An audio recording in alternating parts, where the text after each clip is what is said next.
إن الحمد لله نحمده ونستعينه ونستغفره ونعوذ بالله من شرور أنفسنا ومن سيئات أعمالنا من يهده الله فلا مضل له ومن يضلله فلا هادي له وأشهد أن لا إله إلا الله وحده لا شريك له وأشهد أن محمدا عبده ورسوله أما بعد يا أيها الناس اتقوا ربكم الذي خلقكم من نفس واحدة وخلق منها زوجها وبث منهما رجالا كثيرا ونساء واتقوا الله الذي تساءلون به والأرحام إن الله كان عليكم رقيبا يا أيها الذين آمنوا اتقوا الله حق تقاته ولا تموتن إلا وأنتم مسلمون يا أيها الذين آمنوا اتقوا الله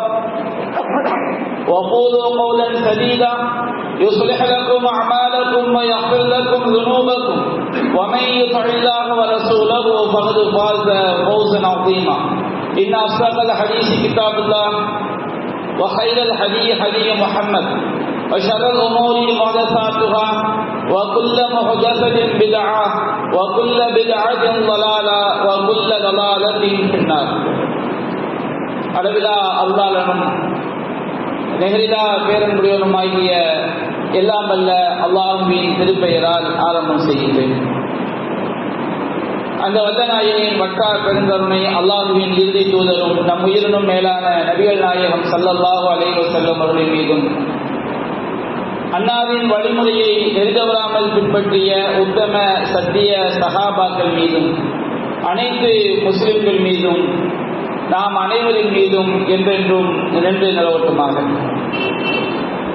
அன்பிற்குரிய பெரியோர்களே, தாய்மார்களே, சகோதர சகோதரிகளே,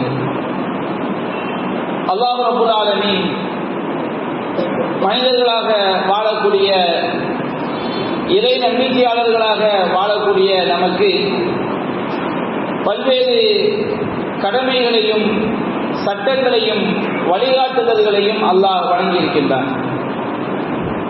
நாம் இறைவனுக்கு செய்ய வேண்டிய கடமைகளில் மிக அடிப்படையானது, மிக தலையாயது அல்லாஹ்விற்கு எந்த ஒன்றையும் இணை வைக்காமல் நாம் அவனை வணங்குவதாகும்.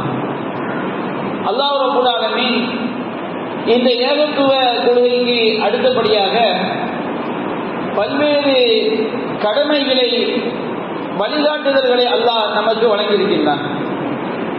அத்தகைய வழிகாட்டுதல்களில் மிக மிக முக்கியமான ஒன்றுதான்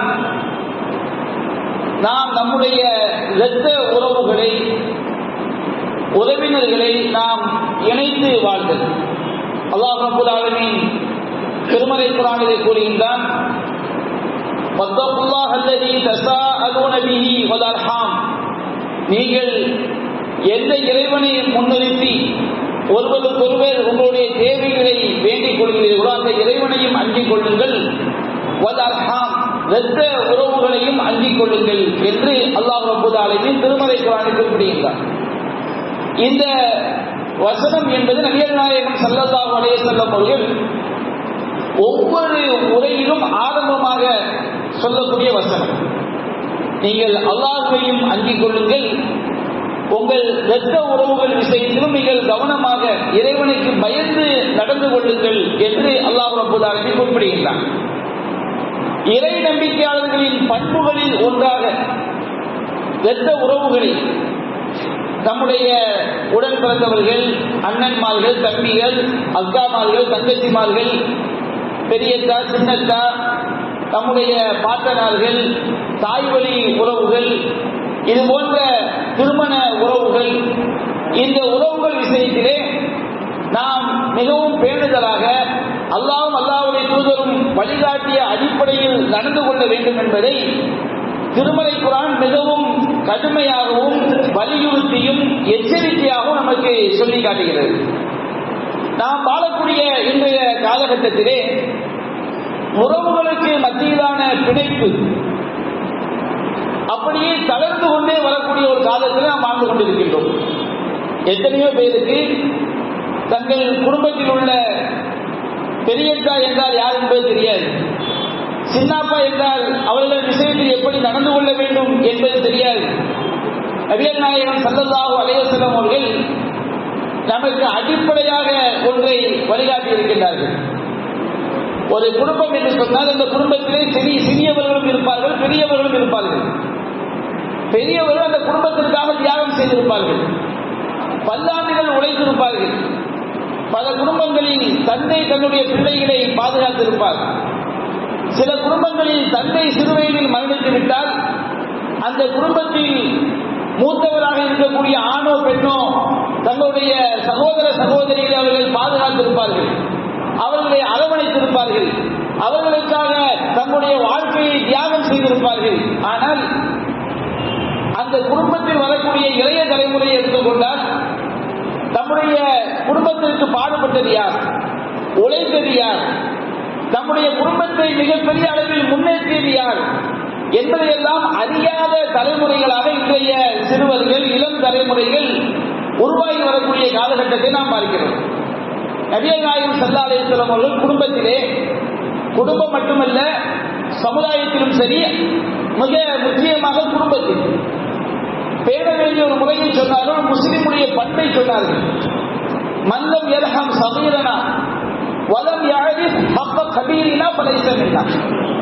எவன் ஒருவன் நம்மில் சிறுவர்களுக்கு இரக்கம் காட்டவில்லையோ, சமூகத்திலே குழந்தைகள் இருப்பார்கள், நம்மை விட வயதில் சிறியவர்கள் இருப்பார்கள். வயதில் சிறியவர்களுக்கு நாம் கருணை காட்ட வேண்டும், அன்போடு பாசத்தோடு நேசத்தோடு நடந்து கொள்ள வேண்டும். இது சமூகத்திற்கு நபிகள் நாயகம் சொன்னது. அந்த சமூகத்தின் முதலாவது அங்கம் குடும்பம். ஒரு குடும்பத்திலே உள்ள பெரியவர்கள் தங்கள் குடும்பத்திலே உள்ள குழந்தைகளிடம் நாம் அன்பாக நடந்து கொள்ளக்கூடிய அந்த பண்பாடு கலாச்சாரம் இன்றைக்கு இருக்கிறதா?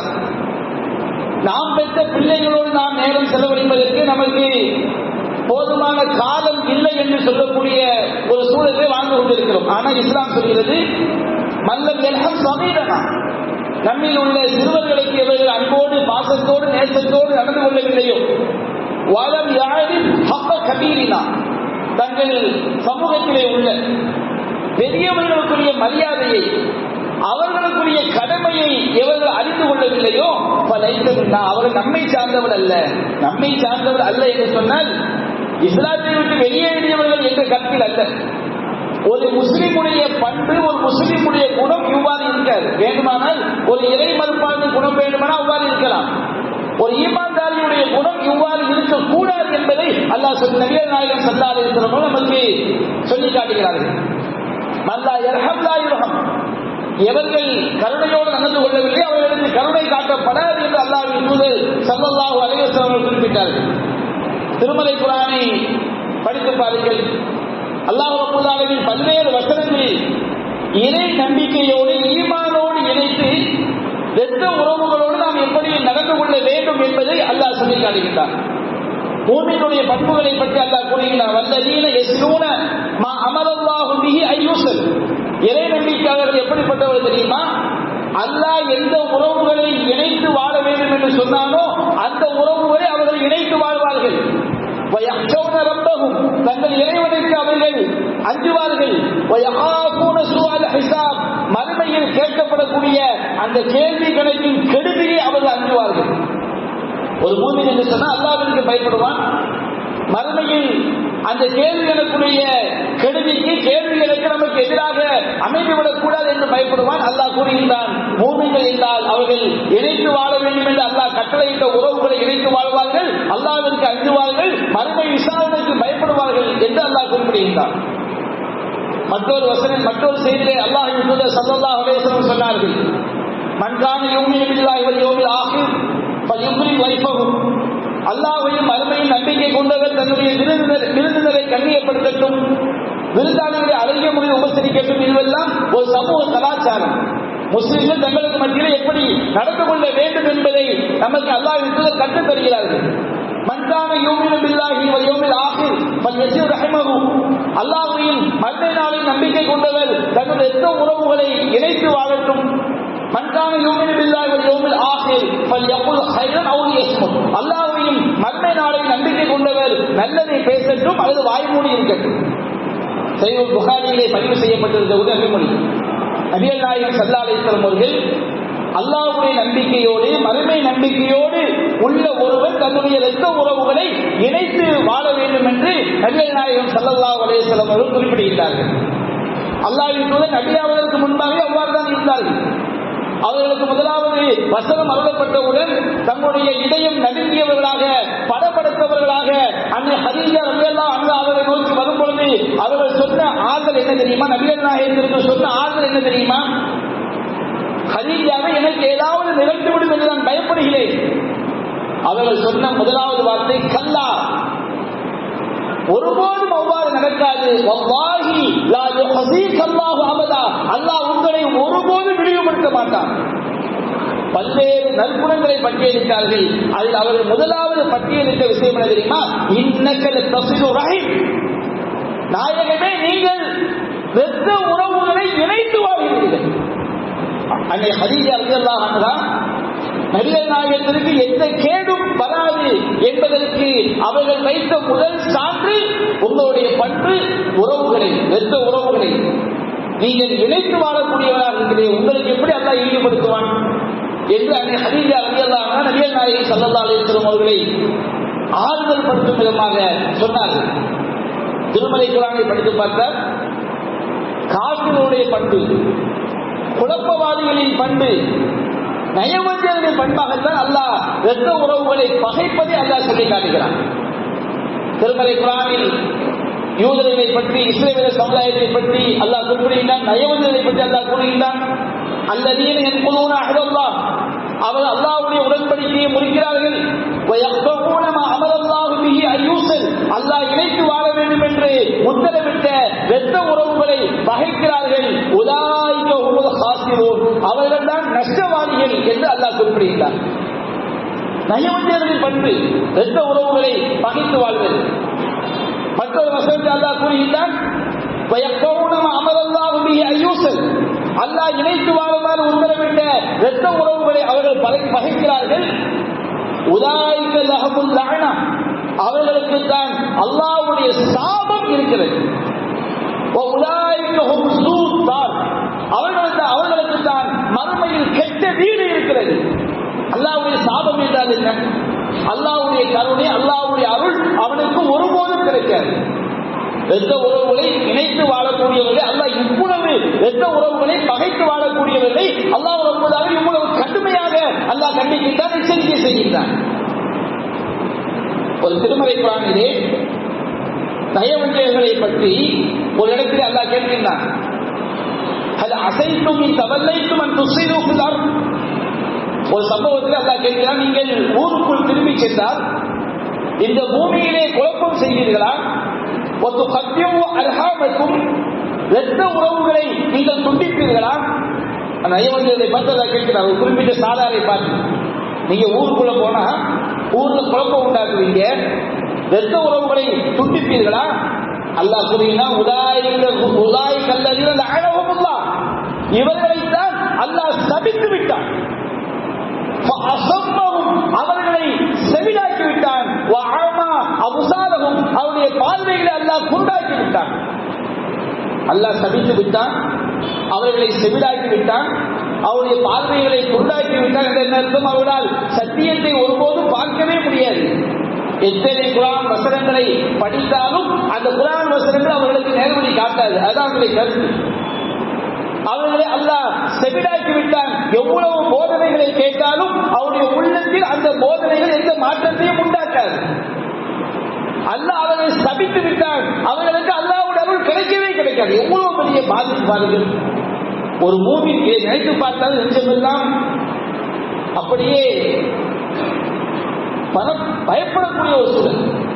அல்லாஹ் சபித்து விட்டான், அவருடைய காதுகளை அல்லாஹ் செவிடாக்கி விட்டான். ஒருபோதும் எவ்வளவு சத்தியத்தை கேட்டாலும் அது உண்மையை அவர்கள் புரிந்து கொள்ள மாட்டார்கள். அவருடைய பார்வைகளை அல்லாஹ் குருடாக்கி விட்டான். அவர்கள் எவ்வளவுதான் சத்தியத்தை பார்த்தாலும் அவருடைய உள்ளத்தில் நேர்வழிக்குரிய ஹிதாயத் அவர்களுக்கு கிடைக்காது, நேர்வழி கிடைக்காது என்பதை அல்லாஹ் சொல்லி காட்டுகிறார். நபிகள் நாயகம் ஸல்லல்லாஹு அலைஹி வஸல்லம் அவர்கள் நபி மொழியில் நமக்கு கடுமையாக எச்சரிக்கை செய்கிறார்கள்.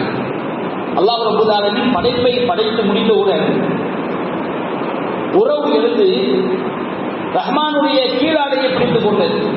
அல்லாஹ்வுக்கு இணையில்லை, அல்லாஹ்வின் தூதர் சொல்வதை நாம் அப்படி நம்பிக்கை கொள்ள வேண்டும். அல்லாஹ்வுடைய கீழாடையை அந்த உறவு பிடித்துக் கொண்டு அந்த உறவு அல்லாஹ்விடம் கேட்டதாம், யா ரப் ஹாதா மகாமுல் ஆயிலி கன்னல் ஹத்தியா, உறவை பகைத்து வாழ்ந்தவன் இங்குதானே திரும்பி வந்தாக வேண்டும். நீ உறவை படைத்து விட்டாய். நபிகள் சொன்னார்கள், அர் ரஹிமு ஷிஜ்னத்தும் மினர் ரஹ்மான். அரபி மொழியில இரத்த உறவு என்பதற்கு ரஹீம், ரஹீம் என்ற வார்த்தை சொல்வார்கள். இந்த ரஹீம் என்ற வார்த்தையினுடைய மூலச்சொல் என்ன தெரியுமா? ரஹ்மான். அரபி மொழியில கற்பப்பைக்கு அர்ஹாம் அப்படின்னு சொல்லுவாங்க. தாயுடைய கற்பப்பை இருப்பாங்க, தாயுடைய கற்பப்பைக்கு அர்ஹாம் ரஹீம். அந்த கற்பப்பையிலிருந்து அந்த கற்பப்பை என்ற அர்த்தத்தை தாங்கி நிற்கக்கூடிய வார்த்தை தான் ரஹீம், உறவு என்பது. அல்லாஹ்வுடைய பெயர்களில் பண்புகளில் திருநாமங்களில் ஒன்று அர் ரஹ்மான். அர் ரஹ்மான் என்றாலும் அதனுடைய இந்த ரஹீம் என்ற வார்த்தையினுடைய மூலச்சொல் தான் ரஹ்மான் என்பது. அப்ப அது பெரிய நாயகம் சொல்கிறார்கள், அர் ரஹீம் சிஜ்னத்தும் மினர் ரஹ்மான். அளவிலா அருளாளன் அர் ரஹ்மான் என்ற வார்த்தையினுடைய ஒரு கிளைதான், ஒரு பிரிவுதான் ரஹீம். ரஹீம் என்றால் கருணை, பாசம், அன்பு. அந்த ரஹீம் என்ற வார்த்தைக்கு நாம் தமிழிலே உறவு என்று மொழிபெயர்க்கிறோம். அரபு மொழியிலும் உறவை குறிப்பதற்கு ரஹீம் என்று சொல்கிறார்கள். அந்த ரஹீம் என்ற வார்த்தை எங்கிருந்து வந்த வார்த்தை? ரஹ்மான் என்ற வார்த்தையிலிருந்து வந்தது. அப்ப அல்லாஹ் ரப்பல் ஆலமீன் படைப்பினங்களை படைத்து முடித்தவுடன் உறவு எழுந்து கேட்டது, இறைவா உன்னை இந்த உறவை பகைப்பவன் இங்குதான் திரும்பி வந்தாக வேண்டும், நீ என்ன கூறுகிறாய்? அப்போது அல்லாஹ் அந்த உறவை பார்த்து கேட்டான், அல்லா தன்மை அன் அசிலுமன் வசலத்தி வஅக்தௌமன் கதஅத்தி. உறவே, உன்னை இணைத்து வாழ்பவனை நானும் இணைத்துக் கொள்வேன், உன்னை துண்டித்து வாழ்பவனை நானும் துண்டித்து விடுவேன். அல்லாஹ் பகைத்து விட்டால் என்ன ஆகுது? இறைவனுடைய பகை நமக்கு ஏற்பட்டு விட்டால் என்ன ஆகுது? அப்ப அந்த உறவு சொல்லிச்சு, பலாயாக இறைவா எனக்கு இது போதும். அப்ப அல்லாஹ் சொன்னதாக்கி, இதுதான் உனக்குரியது. நாளை நரகத்தை கடக்காமல் எந்த ஒரு மூமினும் சொர்க்கத்துக்கு போக முடியாது.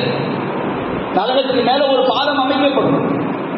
அவரவருடைய ஈமானத்தின் தகுந்தவாறு சிலர் மின்னல் வேகத்திலே, கன்சிவட்டும் வேகத்திலே, குதிரையுடைய வேகத்திலே, இப்படி பல்வேறு வேகத்தில் கடந்து செல்வார்கள்.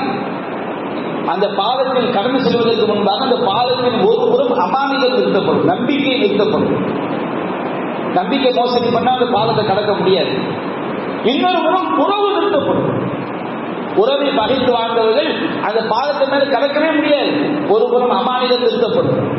யார் யாருக்கு பேச்சிலே மோசடி, காசு பணத்திலே மோசடி, எதிரே மோசடி செய்திருந்தாலும் அமானித மோசடி செய்தவர்கள் அந்த பாலத்தை கடக்க முடியாது என்பதற்கு அடையாளமாக அந்த பாலத்தில் ஒரு புறம் அமானிதம் நிறுத்தப்படும், இன்னொரு புறம் உறவு நிறுத்தப்படும். நாம் வாழக்கூடிய வாழ்க்கை தான் உறவு என்பது கருத்து. ஆனா அல்லாஹ் அந்த உறவை ஒரு படைப்பாக நிறுத்தி வைக்கின்றான். அல்லாஹ் எல்லாவற்றின் மீதும் ஆற்றல் மிக்கவன். நபிகள் நாயகம் ஸல்லல்லாஹு அலைஹி வஸல்லம் சொன்னார், சஹீஹ் புகாரி, சஹீஹ் முஸ்லிம் போன்ற பல நூல்களில் பதிவு செய்யப்பட்டிருக்கிறது, லா யதுகுலுல் ஜன்னத காஃபிர், உறவை பகைத்து வாழ்பவன் சொர்க்கம் நுழைய முடியாது. நபிகள் நாயகம் ஸல்லல்லாஹு அலைஹி வஸல்லம் அவர்கள் சொன்னார்கள். அப்ப உறவை இணைத்து வாழ்தல் என்றால் என்ன? நபிகள் நாயகம் சொன்னார்கள், லைஸல் வாசிவு பில் முகாஃபி, பகரத்திற்கு பகரமாக பதிலுக்கு பதிலாக இணைப்பவன் உறவை இணைப்பவன் அல்ல. அவர் கல்யாணத்துக்கு ஒரு குக்கர் கொடுத்தாரு, நம்ம கல்யாணத்துக்கு செய்வோம் அதே மாதிரி ஒரு 1000 ரூபாய் குக்கரை கொண்டு போய் கொடுப்போம். அவங்க ஒரு 100 ரூபாய் சேலையை கொடுத்தாங்க, நம்ம 100 ரூபாய் சேலையை கொடுப்போம். அவங்க 2 தடவை வந்து அழைச்சாங்க, நாம 2 தடவை போய் அழைப்போம். இதுக்கு பேரா உறவு? இதுவா உறவை இணைத்து வாழ்தல்? நபிகள் நாயகம் ஸல்லல்லாஹு அலைஹி வஸல்லம் சொன்னார்கள், உறவை இணைத்தல் என்று பதிலுக்கு பதில் செய்வது உறவை இணைத்தல் அல்ல. அவங்க ஒரு சாப்பாடு வச்சுட்டாங்க, நம்ம ஒரு சாப்பாடு வைப்போம், இதுவல்ல உறவை இணைப்பது. வலாக்கின் அல் வாசிலு இதா குதியத் ரஹிமுஹா, உறவை இணைத்து வாழ்வது என்றால் யார் தெரியுமா? அந்த உறவு துண்டிக்கப்படும் பொழுது அதை இணைத்துக் கொள்கிறானே அவன்தான் உறவை இணைத்து வாழ்பவன். இன்னைக்கு நம்ம சமுதாயத்தில்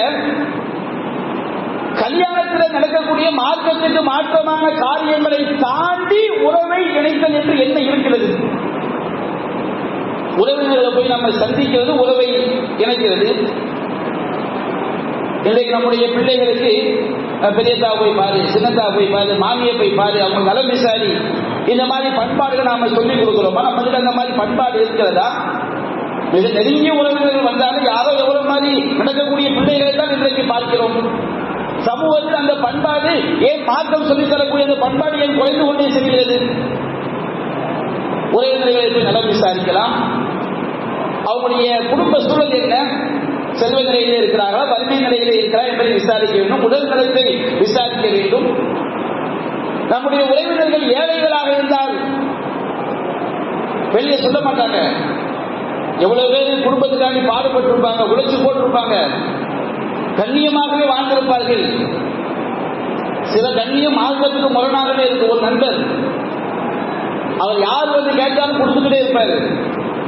குடும்பத்துக்காரங்க வந்து கேட்கும்போது அவர்கிட்ட இல்ல, வட்டிக்கு வாங்கி கொடுக்கிறாரு. இது மார்க்கத்தில் ரொம்ப ஓவர். இந்த மாதிரி இது வந்து தன்னுடைய கண்ணியத்தை இழந்துவிடக் கூடாது என்பதற்காக நடிக்கக்கூடியவர்களும் இருக்கிறார்கள். அவங்களுடைய உள்ளத்தில் அப்படியே வளர்ந்துட்டாங்க. ஆனால் குடும்பத்தில் உள்ள எத்தனையோ பேர் கண்ணியமானவர்கள் தன்னுடைய நிலையை வெளியே சொல்ல மாட்டாங்க. இது நம்ம குடும்ப ஊர்ல பல இடங்களை யோசிச்சு பாருங்க. ஒரு குடும்பத்தில் வந்து கடைசி தம்பி இருப்பாரு, அவருக்கு இப்பதான் 30 வயசு 35 வயசு ஆயிருக்கும். மூத்த அண்ணன் இருப்பாரு, அவருக்கு 70 வயசா இருக்கும். ஆனால் பல குடும்பங்கள் என்ன அநியாயம் நடக்குது தெரியுமா? சொத்தை பங்கிடும் போது கடைசி தம்பிக்கு என்னவோ அதுதான் மூத்த அண்ணனுக்கு. இதை வந்து மாற்றம் சொல்லக்கூடிய சட்டம் இருக்குது. இன்னொரு சட்டம் அதில் பார்க்கப்பட வேண்டும். அனைவரும் ஒன்றுபட்டு பார்க்க வேண்டும். பல்லாண்டு வருமானத்தை தன்னுடைய குடும்பத்துக்காகவே போட்டவனை சொத்துல பங்கு பிரிக்கிறது சரி. அவர் தகப்பன் இல்லாமல் இருக்கும் பொழுது உன்னுடைய குடும்பத்தை தூக்கி நிறுத்தினார் அல்லவா? அதுபோன்று நீங்கள் அவருக்கு என்ன செய்ய போகிறீர்கள்? அவர் வாழ்நாளெல்லாம் குடும்பத்துக்கான செலவு பண்ணியிருப்பாரு. இவர் இப்பதான் சம்பாதிக்க வந்திருப்பாரு. இவர் சம்பாதிக்க குடும்பத்துக்கு ஓகே, குடும்ப தகப்பன் சம்பாத்தியத்தை அல்லாத சொன்னபடி பிரிச்சிருவோம். அவருடைய சம்பாத்தியம் எல்லாம் பாப்பா பேர்ல ஆயிட்டு, அம்மா பேர்ல ஆயிட்டு, அத்தா பேர்ல இருக்குது. சரிப்பா, இன்றைக்கு அவர் நடுத்தருவில் இருக்கிறாரே, ஒன்றும் இல்லாமல் இருக்கிறாரே, உன்னுடைய பிள்ளைகளுக்கு நீ சொல்லிக் கொடுத்தாயா? இன்றைக்கு நாம் மாதத்திற்கு 5 லட்சம் ரூபாய் சம்பளம் வாங்கலாம். ஆனா அன்றைய காலத்திலே ஒவ்வொரு 50 ரூபாய் என்பதை கெட்டி உன்னை படிக்க வைத்தது யார்? அந்த உறவு அல்லவா? தந்தைங்கிற உறவாக இருக்கலாம், அண்ணன்கிற உறவாக இருக்கலாம், அக்காங்கிற உறவாக இருக்கலாம்.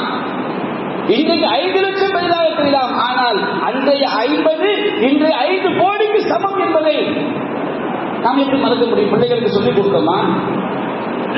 என்ன படிக்க வச்சது இவருப்பா, என்ன உண்டாக்குறது இவருப்பா, இந்த இவங்கெல்லாம் குடும்பத்தில் கஷ்டப்பட்டாங்க, நம்ம குடும்பத்தில் வியாபாரம் பெருகுவதற்கு இவர்களெல்லாம் தியாகம் செய்தார்கள், இதையெல்லாம் மறந்துவிடக் கூடாது. அவர்களுக்காக நாம் துணையாக நிற்க வேண்டும். அவர்கள் தங்களுடைய வேர்வையை சிந்தியது போன்று, ரத்தத்தை சிந்தியதை போன்று நம்ம வேறு ரத்தத்தை சிந்தாட்டாலும் அவர்களுடைய கண்ணியத்தை பாதுகாக்க வேண்டும் என்பதை நம்முடைய உறவுகளுக்கு நாம் சொல்லிக் கொடுக்கிறோமா? அதற்கு என்ன சொன்னார்கள்? மல்லம் யர்ஹம் சகீரனா வலம் யஅரிஃப் ஹக்க கபீரினா ஃபலைஸ மின்னா. நம்மை சிறுவர்களுக்கு அன்பு காட்டாதவனும் பெரியவர்களுடைய மரியாதையை உணராதவனும் நம்மை சார்ந்தவன் அல்ல. நபிகள் நாயகம் ஸல்லல்லாஹு அலைஹி வஸல்லம் அவர்களிடம் ஒரு சஹாபி வருகிறார்.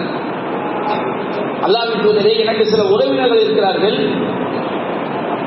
நான் அவர்களை இணைத்து வாழ்கிறேன், அவர்கள் என்னை பகைக்கிறார்கள். நான் அவர்களுக்கு உபகாரம் செய்கின்றேன், அவர்கள் எனக்கு உபத்திரம் செய்கிறார்கள். நான் அவர்களிடம் சகிப்புத்தன்மையோடு நடந்து கொள்கிறேன், அவர்கள் என்னிடம் முட்டாள்தனமாக நடந்து கொள்கிறார்கள். முறையிடுகின்றார். அல்லாஹ்வுக்கு அவருக்கு சொன்னார்கள், லைன் குந்த கமா குந்த அன்னமா துஸ்ரீபஹுல் மல்ல. நீ சொல்வதை போன்றுதான் உன்னுடைய வாழ்க்கை இருக்கும் என்று சொன்னார். நீ அவர்களுடைய வாயில் சூடான சாம்பலை திரித்தவனை போன்றது. மறுமையில் அவங்க அதற்குரிய கேடை அனுபவிப்பார்கள். ஆனா இந்த உலகத்தில் சொல்றாங்க, அப்படியா அவங்க அநியாயம் பண்ணாலும் திருப்பி அடியான சூழல சொல்லல. உங்களோட முட்டாள்தனமா நடக்கிறாங்களா, நீ திரும்ப முட்டாள்தனமா நடந்தவன்னு சொல்லவில்லை. நீ உன்னுடைய உறவுகள் விஷயத்தில் சரியாக நடந்து கொண்டாலும் அவர்கள் உன்னை பகைத்தால் நீ அவருடைய வாயில் சூடான சாம்பலை திரித்தவனை போன்றவன். உனக்கு அல்லாஹ்விடமிருந்து இவ்வாறு நடந்து கொள்ளக்கூடிய காலமெல்லாம் அல்லாஹ்விடமிருந்து உனக்கு ஒரு உதவியாளர் இருந்து கொண்டே இருப்பார். உறவினர்கள் செல்வந்தர்களாக இருந்தால் வச்சிருங்க, ஏழைகளாக இருந்தால் உதவி செய்யணும். செல்வந்தர்களாக இருந்தால் அவரிடம் கண்ணியமான முறையில் நடந்து கொள்ள வேண்டும். அவங்களை அடிக்கடி நம்ம சந்திக்கிறோம், நேரில் சந்திக்க முடியலையா போன்ல பேசி நாம விசாரித்துக் கொள்ள வேண்டும். நாம வீட்டில் ஒரு விருந்து வைத்தால் அவர்களுக்கு விருந்துனா கல்யாண விருந்து நான் சொல்லல, பொதுவாக நாம் விருந்து வைத்தால் உறவினரை அழைத்து நாம் உபசரிக்க வேண்டும், இன்முகத்தோடு உபசரிக்க வேண்டும். அவர்கள் விருந்து அழைத்தால் கலந்து கொள்ள வேண்டும். இதான உறவை இணைப்பது. அவர்களுக்கு ஒரு சந்தோஷமான நிகழ்வுகள் வரும்போது மாற்றத்துக்கு மாற்றம் இல்லாமல் இருந்தால் நாம் அதை ஓடோடி சென்று கலந்து கொள்வது, அவங்களுக்கு துக்கம் ஏற்படும் பொழுது அவர்களுக்கு ஆறுதலாக இருப்பது, இதுதான உறவை அரவணைப்பது. எல்லாவற்றுக்கும் மேலாக நம்முடைய உறவினர்கள் நாம் செய்ய வேண்டிய மிகப்பெரிய பாக்கியம் அவர்களுக்கு சத்தியத்தை சொல்வது, தௌஹீதை கொண்டு போய் சேர்ப்பது, நன்மை என்று சொல்வது, தீமையை தடுப்பது, அவர்களை சத்தியத்தின் பக்கம் கொண்டு வருவது உறவுக்கு செய்ய வேண்டிய கடமை. நாம் எத்தனை பேர் உறவு என்பது உறவை இணைத்தது என்பது இப்படித்தான் என்பதை எத்தனை பேர் நாம் வழங்கி இருக்கின்றோம். நபிகள் நாயகம் ஸல்லல்லாஹு அலைஹி வஸல்லம் அவர்கள் இந்த உறவை இணைச்சு வாழ்ற பாருங்க, இதுல கிடைக்கக்கூடிய பாக்கியம் சாதாரண ஒரு பாக்கியம் கிடையாது. நம்முடைய வாழ்நாள் அதிகரிக்கும், மன நிம்மதி தரும். உறவு கூட நம்ம இணைச்சு வாழ்வது அல்லாஹ்வுக்காக. தப்புவா, நன்மையான காரியத்தில் இறையச்சமான காரியத்தில் உதவி செய்து கொள்ளுங்கள், பாவத்தில் பகமையில் உதவி செய்யாதீர்கள். நன்மையான காரியங்கள் அல்லாஹ்வுக்காக இணைச்சு வாழ்வு வச்சிருக்க ஆட்டோமேட்டிக்கா வாழ்நாள் அதிகரிக்கும். அல்லாஹ் நமக்கு பரக்கத் செய்வான், மன நிம்மதி நமக்கு கிடைக்கும், பொருளாதாரம் அதிகரிக்கும். நம்ம கொடுத்தா குறையும் நினைக்கிறோம், அல்லாஹ் கொடுத்தா உறவுக்கு கொடுத்தா பெருகும் அல்லாஹ் சொல்றான். நபிகள் நாயகம் சொன்னார்கள், மன் தர்ரஹு ஐ முஸத்தலஹு ஃபீ ரிஸ்கிஹி அவ் யுஸலஹு ஃபீ அஸரிஹி ஃபல்யஸில் ரஹிமஹு. யாருக்கு அவனுடைய பொருளாதார விஸ்தீரணம் அடைய வேண்டும் என்று விரும்புகிறாரோ, தன்னுடைய வாழ்நாள் நீடிக்க வேண்டும் என்று விரும்புகிறாரோ, அவர் தனது எந்த உறவை இணைத்து வாழ. அல்லாஹ்வின் தூதரிடம் ஒரு சஹாபி ஓடோடி வருகின்றார். அல்லாஹ்வின் தூதரே, அஸத்து தம்பன் அதீமன் ஃபஹல்லி மின் தௌபா, நான் பயங்கரமான ஒரு பாவத்தை செய்து விட்டேன், அல்லாஹ் என்னை மன்னிப்பானா? கதறியபடி வருகின்றார், கண்ணீர் வடித்தபடி வருகின்றார். அவர் செய்த பாவம் அவரை வாட்டி வதைக்கிறது. நபியானார் கேட்டார்கள், ஹல்லக்கல் உம்மி, உனக்கு தாய் இருக்கிறாரா? அவன் தாய் முன்கூடிய வஃபாத் ஆயிட்டாங்க. அல்லாஹ் ரசூலுல்லாஹ், அல்லாஹ் இதுவரை என் தாய் இல்ல, வஃபாத் ஆயிட்டாங்க, இறந்து போயிட்டாங்க. ஹல்லக்க மின் ஹாலா, உனக்கு ஹாலா இருக்கிறாங்களா? தாயுடைய சகோதரி, தாயுடைய அக்கா, தாயுடைய தங்கச்சியே ஹாலாம்பாங்க அரபி மொழியில. உனக்கு பெரியமா சின்னமா இருக்கிறாங்களா? அல்லாஹ் இருக்கிறாங்க. உன்னுடைய தாயினுடைய அக்கா தங்கச்சிக்கு நீ நன்மை செய், உன்னுடைய பெரும்பாவம் மன்னிக்கப்பட்டது சொன்னாங்க. அல் ஹாலத்து மன்சிலத்தில் உம்மி, தாயுடைய அக்கா தங்கச்சி தாயுடைய இடத்தில் இருக்கிறார்கள் நபிகள் சொன்னார். இந்த தாய்க்கு பணிவிடை செய்ய வேண்டும், அது மார்க்கத்தில் வலியுறுத்தப்பட்டது. அவங்க இல்லாத பட்சத்தில் தாயுடைய அக்கா தங்கச்சியை கவனிக்கும் மார்க்கம் சொல்லி காட்டுகிறது. இப்னு உமர் ரலியல்லாஹு அன்ஹு மிகப்பெரிய சஹாபி. ஒரு தடவை ஒரு கிராமவாசி வருகிறார். இப்னு உமர் ஒரு கழுதையிலே சென்று கொண்டிருக்கிறார். அந்த கிராமவாசியை பார்த்தவுடன் அவரை அழைத்து தன்னுடைய தலப்பாவை அவருக்கு அணிவித்து, தன்னுடைய ஜிப்பாவை அவருக்கு அணிவித்து, நீலைக்கு அணிவித்து, தன்னுடைய கழுதையின் மீது அவரை தூக்கி வைத்து அவரை கண்ணியமாக இப்னு உமர் அழைத்து செல்கிறார். இப்னு உமர் மிகப்பெரிய சஹாபி. இன்றைக்கு நாம் பார்க்கக்கூடிய பிரதமரை விட அன்றைய சஹாபாக்களால் மிகப்பெரிய அளவில் மதிக்கப்பட்டவர் இப்னு உமர். அன்றைய மக்களால் பிற்காலத்தில் சஹாபாக்கள் எல்லாம் நிறைய சஹாபாக்கள் மரணித்து குறைந்த சஹாபாக்கள் வாழக்கூடிய காலகட்டத்தில் அந்த சம்பவம். அன்றைய நேரத்தில் இப்னு உமர் மக்களால் மிகப்பெரிய மரியாதைக்குரியவராக கண்ணியமிக்கவராக பார்க்கப்பட்ட இப்னு உமர் ஒரு கிராமவாசியின் கழுதையை மேல் தூக்கி வைத்து தன்னுடைய தலப்பாவை அணிவித்து, தன்னுடைய சட்டையை அணிவித்து அவரை அழைத்து செல்கின்றார். இப்னு தீனார் என்பவர் பார்க்கிறார். இப்னு உமரிடம் வந்து கண்ணியமாக அல்லாஹ் உங்களை நல்லிணக்கத்தை அல்லாஹ் உண்டாக்கட்டும், இன்னும் அழகாப், இவங்க எல்லாம்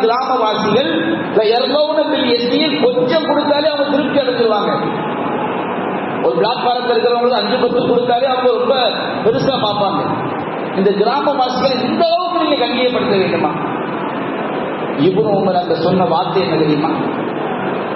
இப்னு உமர் ரலியல்லாஹு அன்ஹு அங்க சொன்ன வார்த்தை என்ன தெரியுமா? அந்த இப்னு தீனாருக்கு சொல்கிறார்கள், இன்ன அபஹாத ரஜுல் கான உர்தன் லி அபி. இந்த மனிதனுடைய தந்தை என்னுடைய தந்தைக்கு நண்பராக இருந்தார். நபிகள் நாயகம் சொன்னார்கள், இன்ன அபர்ரல் பிர்ரி ஐயத்திலல் வலது உந்த அபிஹி. ஒரு தந்தை தாய் தந்தையருக்கு செய்ய வேண்டிய பணிவிடையிலே சிறந்த பணிவிடை என்ன தெரியுமா? அந்த தாய்கள் தந்தை மரணித்து விட்டால் தந்தை யாரை நேசித்தாரோ அவர்களை இணைத்து வாழ்வது மகன் தந்தைக்கு செய்ய வேண்டிய கடமை. நம்முடைய தகப்பனார் மூத்தாயிட்டான வச்சிருக்க, மௌத்தானதோட நம்முடைய பணிவிடை தகப்பனை செய்வது பணிவிடை முடிந்து போறது கிடையாது. தகப்பை யார் நேசித்தார்? இஸ்லாம் இந்த அளவுக்கு பணிவிடை செய்ய சொல்லும்போது நம்முடைய இரத்த உறவுகளை நாம் எப்படி கவனித்துக் கொள்ள வேண்டும்? நம்முடன் பிறந்த அண்ணன் தம்பிகள் அக்கா தங்கச்சி விஷயத்துல நாம் எப்படி நடந்து கொள்ள வேண்டும்? நபிகள் நாயகம் ஸல்லல்லாஹு அலைஹி வஸல்லம் நான் இந்த உறவுகள் விஷயமாக மார்க்கம் சொல்லக்கூடிய செய்திகள்ல மிக குறைவான விஷயங்களை தான் உங்களுக்கு மத்தியில் எடுத்து வைக்கிறேன். அல்லாஹ் இன்னும் பல விஷயம் நமக்கு குறிப்பிடுகின்றார்கள். இரண்டாவது உரையிலே அவற்றை சுருக்கமாக காண்போம் என்று கூறி என்னுடைய முதல் உரையை நிறைவு செய்கின்றேன். வாஹ தஅவானா அல்ஹம்துலில்லாஹி ரப்பில் ஆலமீன்.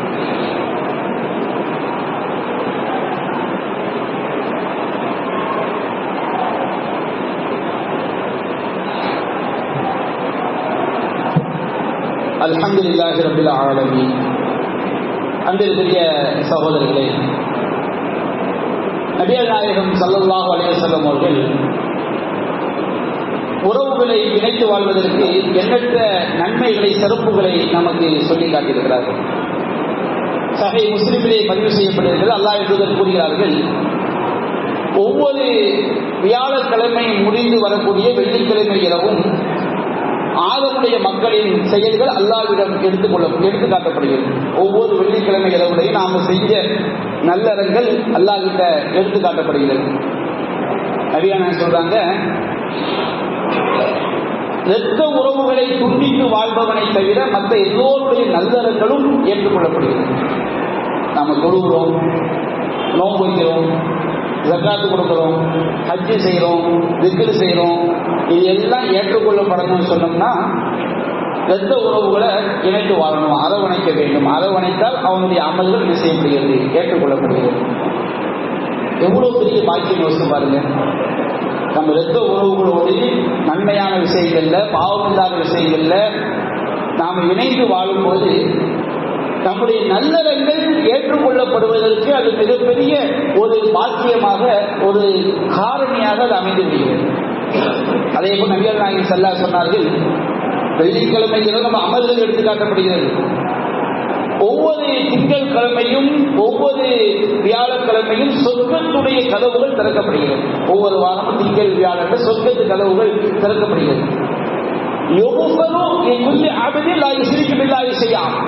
அல்லாஹ்வுக்கு இணை வைக்காத எல்லா அடியார்களுக்கும் பாவங்கள் மன்னிக்கப்படுகிறது.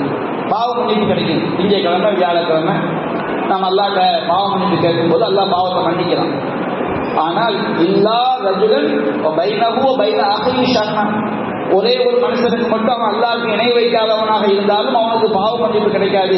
அவனுக்கும் அவனது சகோதரன் யாருக்கும் அவன் நண்பனுக்கும் மத்தியிலே பகைமை இருக்கிறதோ அவனுக்கு மன்னிப்பு கிடையாது. அப்ப அந்த பகையில உள்ளதான் இரத்த உறவுகளை பகைத்து வாழ்வது. அல்லாஹ் சொல்வானா,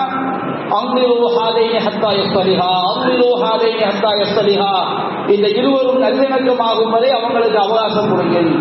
நம்ம எவ்வளவு அல்லாத பாவ மன்னிப்பு கேட்டால் நம்முடைய பாவங்கள் செய்யப்படாது, மன்னிக்கப்படாது. அன்பிற்குரிய சகோதரர்களே, நம்முடைய மார்க்கம் இந்த உலகத்தில் நாம் நல்லபடியாக வாழ வேண்டும். நமக்கு மத்திய நல்லிணக்கம் ஏற்பட வேண்டும். ஒரு முஸ்லீம் இன்னொரு முஸ்லீமுக்கு ஒரு உடலை போன்றவன், ஒரு கட்டடத்தை போன்றவன் என்பதில் முதலாவதாக வரக்கூடிய முஸ்லீம் நம்முடைய உறவுகள், நம்முடைய சொந்த பந்தங்கள். அப்ப அந்த உறவுகள் விஷயத்துல, சொந்த பந்தங்கள் விஷயத்துல மார்க்கம் சொல்லக்கூடிய அந்த வழிகாட்டுதலை நாம் பின்பற்ற வேண்டும். நம்முடைய பிள்ளைகளுக்கு சொல்லிக் கொடுக்க வேண்டும். நம்முடைய குடும்பத்தில் உள்ளவங்களுடைய அந்தஸ்து என்ன, கண்ணியம் என்ன. அந்தஸ்து கண்ணியம் நான் சொல்வது மார்க்கத்துக்கு மாற்றமான விஷயம் அல்ல. ஒருவருடைய தியாகம் என்ன, ஒருவருடைய கண்ணியம் என்ன, இதையெல்லாம் நாம பிள்ளைகளுக்கு சொல்லிக் கொடுக்க வேண்டும். அதை நாம் வாழ்ந்து நாம் காட்ட வேண்டும். நம்ம கூட பிறந்த அக்கா தங்கச்சி, அண்ணன் தம்பி, நம்முடைய குடும்பத்தினோட பெரியவங்களை பற்றி நாமளே அவன் ஒரு முட்டா, அவன் ஒரு அறிவில்லாத பிள்ளைகளை மத்தியில் வச்சு பேசும்போது பிள்ளைங்க தெளிவாக ஓஹோ இப்படிதான் பெரியவங்களை மதிக்கும் போது 1000 மனஸ்தாபம் அண்ணன் தம்பி மத்தியில் இருக்கலாம், நம்ம குடும்பத்தில் பெரியவங்க மத்தியில் இருக்கலாம். அதை பிள்ளைங்க திட்ட வச்சு அவன் இவன் பேசும்போது முட்டாள் விட்டான்னு பேசும்போது அந்த பிள்ளைங்களுக்கு எப்படி பெரியவங்க மேல கண்ணியம் உண்டாகும். நல்ல பண்பாடுகளை அந்த பிள்ளைகள் எப்படி தெரிந்து கொள்வார்கள். சமூகத்தில் சிறுவர்கள் பெரியவர்களை மதிக்காதவர்களாக வந்தால் சமூகத்தில் பாருங்க, சாதாரண தெரிந்த போகும்போது வயிற்றுல அவ்வளவு நேரத்தில் போனோம். ஒரு பெரியவர் ஏதாவது சொன்னா கருடு பார்த்து போயார். அந்த உள்ளம் என்ன பாடுபடும் என்பதை இந்த இளைஞர்கள் சிந்திக்கவில்லை. என்ன காரணம்? மார்க்கத்துடைய ஒழுக்கங்கள், பண்பாடுகள், இஸ்லாம் அதை எப்படி பார்க்கிறது, அவருடைய உள்ளம் பாதிக்கப்பட்டு அல்லாஹ்விடம் கையேந்தி விட்டால் இவருடைய நிலைமை என்ன என்பதெல்லாம் இந்த மார்க்க விழுமியங்கள், மார்க்கத்துடைய பண்பாடு நாம் கொண்டு போய் சேர்க்காவிட்டால் சமூகத்தில் ஏற்படக்கூடிய கேடு பெரிய கேடு. வயசுக்கு ஒரு மரியாதை இருக்கிறது அல்லவா, அந்த மரியாதை கூட தெரியாத பிள்ளைகளாக இன்றைக்கு அதிகமான பிள்ளைகள் மாறி இருக்கிறாங்க. பெரியவங்களை எப்படி மதிக்கணும், எப்படி சிறியவர்களுக்கு அன்பா நடக்க வேண்டும், அதை கொண்டு போய் சேர்க்க வேண்டிய கடமை நமக்கு இருக்கிறது. நம்முடைய குடும்பத்தில் மாற்றத்தை நாம் கொண்டு வர வேண்டும். உறவுகளை இணைத்து வாழ்வதற்கு முக்கியத்துவத்தை வழங்கிக் கொள்ள வேண்டும். இவை எல்லாமே மார்க்கத்துக்கு உட்பட்டு இருக்க வேண்டும். நபிகள் சொன்னார்கள், படைத்தவனுக்கு மாறு செய்யக்கூடிய விஷயத்தில் படைப்பிடங்களை கட்டுப்படுவது இல்லை.